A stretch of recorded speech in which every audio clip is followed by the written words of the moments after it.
मित्रों नमस्कार। Study with Dinesh Yadav में सभी मित्रों का स्वागत है। मित्रों, आज उत्तर प्रदेश लोक सेवा आयोग प्रयागराज पर संयुक्त प्रतियोगी छात्र हुंकार मंच के संयोजक आदरणीय पंकज पांडे जी उत्तर प्रदेश लोक सेवा आयोग पर वहां के जो उप सचिव जी थे उनसे कई बिंदुओं पर इनकी वार्ता हुई। जो 17 और 18 जनवरी को एलटी गेट की परीक्षा मौनी अमावस्या को दिन है और उसके बाद 23 और 24 जनवरी को जो बसंत पंचमी के दिन पेपर हैं, आपका आरओ की और जो अधीनस्थ की परीक्षा लड़ रही है उन बिंदुओं पे ओटीआर का मैटर है और एज को लेकर के तमाम बिंदुओं पे सर की बात हुई। मैं सर से ही जानना चाहता हूं कि सर आपके क्या क्या मुद्दे थे और किन किन मुद्दों पे आपने वहां पे जो उप सचिव साहब थे बहुत आप धड़ल्ले से बात किए थे और आपने पूरा कई पन्नों का आपने उनको जो है कि आज पकड़ाया। जो है मैंने देखा था, मैं बनारस में था पेपर में, वहाँ से मैं आपको पूरा लाइव देख रहा था। तो सर क्या बात हुई? आपका पहली बात बहुत स्वागत है मेरे चैनल पर सर। धन्यवाद सभी मित्रों को। जहाँ तक मेरी आवाज़ जा रही है दिनेश भाई के चैनल के माध्यम से, सबसे पहले मैं बताना चाहूँगा कि जो हमारा पहला मूल प्रश्न था वो है 17-18 की परीक्षा को लेकर के। 17-18 की जो परीक्षा है वो यातायात संसाधनों की समस्या क्रिएट कर रहा था, आर्थिक और मानसिक दबाव पैदा कर रहा था। ये दोनों समस्या मूल समस्या थी। इन कारणों से 17-18 की समस्या को लेकर हमने सबसे पहले 30 तारीख को ज्ञापन दिया। उस ज्ञापन के बाद परीक्षा की बातों को लेकर के ये आया कि प्रयागराज जनपद में किसी प्रकार की कोई परीक्षा आयोजित नहीं की जाएगी।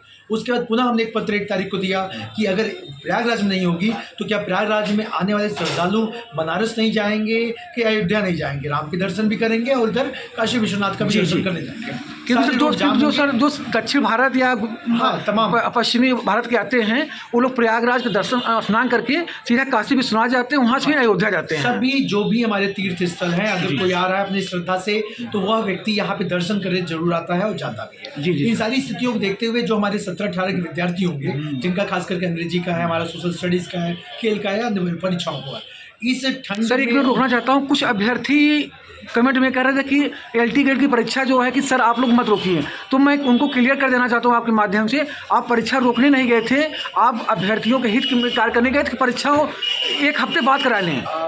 मैं जो मूल बात है इसमें ये बताना चाहूँगा कि आप जब समझेंगे बात को, आर्थिक और मानसिक दबाव क्या होता है। जब आप जाते हैं जहाँ पे अब आप जिस जगह से आपका सेंटर पड़ता है, जब आपको वहाँ रुकना पड़ता है तो आपको एक होटल या कोई भी लेना पड़ेगा। वहाँ पे आपको आर्थिक रूप से सक्षम होना पड़ेगा।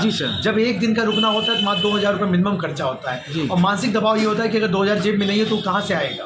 तो आर्थिक और मानसिक दोनों समस्याएं क्रिएट होती है। जो जिनके पास करोड़पति अंबानी के घर जुड़े, मैं उनकी बात नहीं कर रहा हूँ, लेकिन जो एक आम समाज का जीवन जीते हैं, मिडिल क्लास है, लोअर क्लास है, खासकर उनके समाज की मैं बात करता हूं, जो सबसे अंतिम पायदान में छात्र बैठा, मैं उनकी बात कर रहा हूं। उन सारी बातों को लेकर के मैं वहां पे संवाद कर रहा था, उन्हीं के लिए मैं सवाल खड़ा किया, उन्हीं सवालों को लेकर के मैं आज वहां खड़ा था।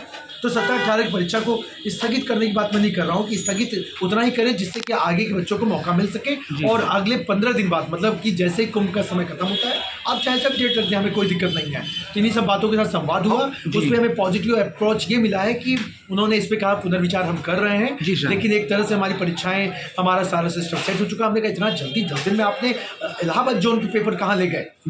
तो हमने ये भी सवाल उठाया कि आप पहला प्रयास ये करिए, किसी तरीके से 17-18 परीक्षा ना कराकर आप बाकी चाहे जब कराइए, 15 दिन छोड़ करके चाहे जब परीक्षा करें, हमें किसी प्रकार की कोई दिक्कत नहीं। उन्होंने कहा 36 जनपद में सेंटर बन चुका है। हमने कहा 36 जनपद में सेंटर बना, ये आपको याद है 7 साल बाद परीक्षा करा रहे हैं, ये आपको याद नहीं आ रहा है? कितने बच्चों की परीक्षाएं छूटेंगी, ये आपको याद नहीं आ रहा है? इन सारी चीज़ों को लेकर हमने स्पष्ट सवाल और जवाब वहाँ पे किया। साथ में कुछ अन्य प्रश्न था। 29 और 1 तारीख को जो मेंस आरओ की परीक्षा करा रही है, अधीनस्थ की परीक्षा को लेकर के उसको भी बात किया। ओटीआर में जो कैप लगा हुआ उसको लेकर के, मतलब ओटीआर में जब कैटेगरी चेंज करने का जो विकल्प होता है उसमें एक सीमित दायरा होता है, उसी को लेकर के हमने बात किया कि भाई उसको भी आप बढ़ाएं उसकी सीमा को या उसको खत्म करें। अंततः सभी बच्चों को ये मौका मिलेगा कितनी बार भी चेंज करना चाहे वो चेंज कर सकें। उसके अलावा हमने एज रिलैक्सेशन, जो कोरोना पीड़ित होते हैं उनको लेकर के भी बात किया। कोरोना पीड़ित के बहुत सारे विद्यार्थी हैं जो अंततः अपना हताश हो चुके हैं। उन्होंने मुझसे कई बार बातें रखी, लेकिन मैंने स्पष्ट कहा कि जब भी मौका मिलेगा मैं आयोग से इस बात पर पत्राचार करूँगा। इसको लेकर आयोग में पत्राचार भी किया जा चुका है, तो उसको लेकर के भी हमने प्रश्न किया, तो उनका जवाब आया कि इसमें स्टेट गवर्नमेंट इसमें सीधे इंटरटेन करती है। स्टेट गवर्नमेंट, मैंने कहा ठीक है, मैं स्टेट गवर्नमेंट को इसको लेकर एक पत्र लिखूंगा। संयुक्त प्रतियोगी छात्र हुंकार मंच की तरफ से उनको भी एक पत्र लिखने को लेकर के वहाँ पर हमारी बात हुई। इसके बाद सबसे बड़ी बात हुई कि 2026 जो आगामी जो परीक्षा कैलेंडर आने वाला है, जो परीक्षा आने वाली कैलेंडर आने वाली जी जी, हमने पूर्व में दिए गया एक पत्र जिसमें आरओ मेंस आरओ का प्रीलिम्स 2023 और 24 का आपका पीसीएस और 25 का पीसीएस, इन सारी चीज़ों को लेकर मैंने एक पत्र दिया था कि किसी प्रकार का गलत प्रश्न या विवादित प्रश्न आयोग प्रारंभिक परीक्षा में न पूछे। लेकिन हुआ क्या हुआ वही है, अंततः हमें आंदोलन के लिए निकलना पड़ा। आपका 15 नवंबर का जो आंदोलन हुआ था आंसर की को भी लेकर हुआ था, सारी बातें थी, तो उसको लेकर भी हमने आगाह किया कि 2026 की जो परीक्षा है उसको लेकर क्या इस पर कोई स्पष्टता किया कि आगे प्रारंभिक परीक्षा में कोई गलत प्रश्न नहीं पूछा जाएगा।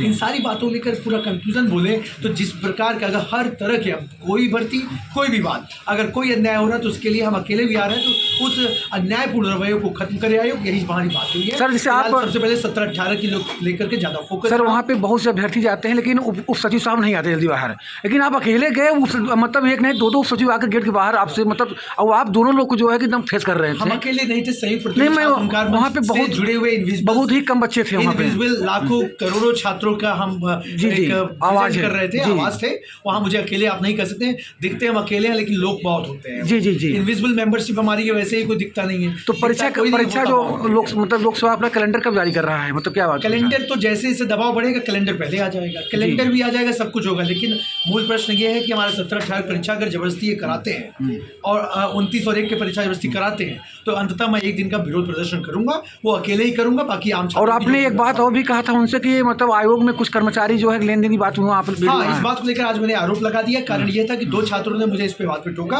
उन दोनों छात्रों से मैं अपरिचित था। मुझे जब कभी भी किसी प्रकार की कोई शिकायत आती तो आयोग के अधिकारियों से मैं इस पर संवाद करता हूँ। लिखित रूप से मैंने कोई बात नहीं, हमने कहा इसको इंटरनली जांच कराई जाए। तो साथ में आयोग का जो ऑफिस है, जो गेट में 3 नंबर गेट के आसपास जो ऑफिस है, उस पर इंटरनल ऑफिस में कैमरे लगाए जाएं, इसको लेकर मैंने साफ बोला है।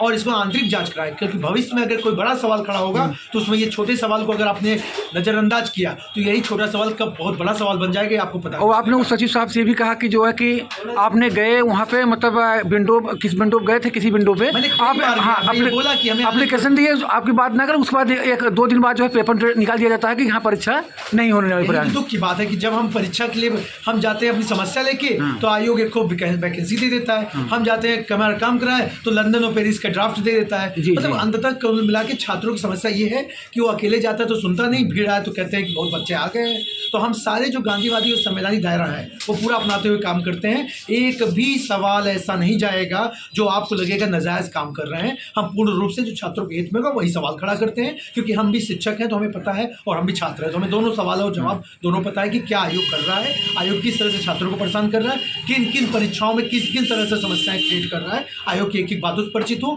2 उपसचिव थे, एक उपसचिव तो जल्दबाजी में तक कह गए कि नहीं छोटे से प्रश्न का छोटा प्रश्न नहीं है, आपके ऊपर तो सीबीआई की जांच भी चल रही है और आपके ऊपर तो परीक्षा की कॉपी चेंज करने का भी आरोप है। जी जी, मैं देखा था। बातें हमने कहा, हमने कहा ये बात मत कहिए मैं छोटा प्रश्न उठा रहा हूँ। हम छोटे दिखते हैं, हम अकेले दिखते हैं, लेकिन ना अकेले हैं ना हम छोटा प्रश्न उठाते हैं। हम वो सारे प्रश्न उठाते हैं, कब वो बड़े हो जाएंगे और कब वो पूर्व आंदोलन का रूप ले लेगा पता नहीं। नहीं, आपने आज दोनों सचिव से एकदम पूरा मतलब आंखों में आंख मिला के आप बात नहीं की, मैंने भी देखा वहाँ पे सत्य की बात कर रहे थे, हम किसी प्रकार का सत्यता की बात नहीं कर रहे। अच्छा, मतलब सर जो बहुत से प्रतियोगी छात्र मतलब दिमाग में है कि मतलब कमेंट मार रहे हैं कि आप लोग एलटी गेट की परीक्षा टालने मत, नहीं मतलब रोकी मत होने दीजिए, तो उनका थोड़ा भ्रम में दूर कर दीजिए कि परीक्षा आप रोक नहीं रहे हैं, केवल उससे 17-18 जनवरी के बजाय 10 दिन बाद करा दें, 28 जनवरी करा दें, में अंबानी अडानी के अलावा 28 जनवरी करा दें, 27 जनवरी करा दें। भैया हम इतने बड़े पैसे वाले नहीं है कि जहाँ पे ठहरे जाकर एक होटल लेके, बहुत यातायात की असुविधा होगी, हम गाड़ियों बुक करके नहीं जा सकते। ट्रेन की स्थिति होगी, पूरा ट्रेन भरी चल रही है एकदम, सारे यातायात के साधन जो भी इलाहाबाद में रहा है वो जानता है, बाइक घरेलू बाइक तक लग गई थी लोगों को ले आने ले जाने में। जी जी सर, तो स्थितियाँ बहुत गंभीर है। जो भी छात्र को बुरा लग रहा है मैं उसमें कुछ कर नहीं पाऊंगा। एक बात कहूँगा कि जब कभी भी सच की लड़ाई लड़ने निकलोगे तो विरोध तो आपको घर से ही शुरुआत होता है, तो विरोध समाज में छात्रों के उन छात्रों से होता है, लेकिन उन छात्रों के अगेंस्ट जाके मैं कोई काम नहीं कर रहा हूँ। उनके हित का ही मामला है, सबके हित का मामला है, लेकिन आर्थिक और मानसिक दबाव छात्रों पर पड़ता है, इसलिए मैं इस मामले को उठाया हूँ। क्योंकि मुझ पर मेरी खुद की परीक्षा है। तो सर आप कितना आश्वस्त हुए, मतलब आपने ज्ञापन दिया और तक क्या आपको आश्वासन मिला है? सचिव और दोनों उप सचिव घबराए हुए थे ये बात को लेकर के, यहाँ तक उन्होंने ये तक बात कह दिया कि ये हमारे हाथ में नहीं। हमने कहा जब आपके हाथ में तो आप आए कैसे हैं? जी जी, आप हाथ में नहीं तो आए कैसे? मैंने ये बात कल प्रेस विज्ञप्ति में भी लिख दिया था कि हम सक्षम अधिकारी से जो निर्णय लेने एक मुद्दा आपने और उठाया था, कोई कोर्ट का मैटर वहाँ पर उन्होंने दिया था। कोर्ट कचहरी का मामला ना मैं जाता हूँ ना विश्वास। उन्होंने कहा कि कोई कोर्ट मैटर अगर मामला, हमने कहा ठीक है, कोर्ट में कोई चला गया तो गलती तो हो गई, पहला मेरी तरफ से कोई कोर्ट में, मेरी तरफ से कोर्ट में जाने को लेकर छात्रों के किसी मामले में मैं पैरवी नहीं कर रहा हूँ और न किसी को कहता हूँ कि किसी मामले में। छात्रों में लोकतंत्र में विश्वास करता हूँ, लोकतांत्रिक तरीके में विश्वास करता हूँ, संवैधानिक दायरे में विश्वास करता हूँ और गांधीवादी तरीके से अपना विरोध दर्ज कराने में विश्वास करता हूँ। तो यही हमारा विश्वास का दायरा है, जो हर समय हमारी जीत होती रही और आगे भी हम जीत तो लोकतांत्रिक ढंग से आयोग के जो लोकतांत्रिक रवैये हैं उसको अपनाते हुए हम कार्य करें। अगर आयोग, अगर आपकी बात है कि 2 से 3 दिन नहीं मानता है, 24 घंटे आपने अल्टीमेटम दिया है, आरोप लेकर 24 घंटे में बातों को नहीं मानता है तो आप शांतिपूर्वक, गांधीपूर्ण तरीके से शांतिपूर्वक, हाँ, राष्ट्रीय झंडे के साथ जाके हम भूख हड़ताल या जो भी करना होगा हम अकेले करेंगे। अगर आप साथियों को सहयोग मिलेगा तो जिंदाबाद है और नहीं मिलेगा तो मैं अपना अकेले विरोध दर्ज करके चलाऊंगा। जी जी जी जी। तो सर आपका बहुत बहुत धन्यवाद। आप जो है संयुक्त प्रतियोगी छात्र हुंकार मंच के संयोजक बड़े भाई पंकज पांडे जी हैं, जो हमेशा युवाओं और मतलब जो नौजवानों की हमेशा आवाज़ बन के चलते हैं। और आज जो है उत्तर प्रदेश लोक सेवा में गए थे और इसके पहले आप 15 नवंबर को जो आंदोलन हुआ था आप देखे थे, इनको 2 दिन पहले से इनको हाउस अरेस्ट कर लिया गया था। तो तमाम बिंदुओं पर इनकी बात हुई है। इन्होंने 24 घंटे का अल्टीमेटम दिया है। अगर 24 घंटे के अंदर अगर लोक सेवा आयोग यानी आज सोमवार अगर मंगलवार तक नहीं करता है तो बुधवार तो ये शांतिपूर्वक जो है एक आमरण अनशन करेंगे। बहुत बहुत धन्यवाद आपका सर।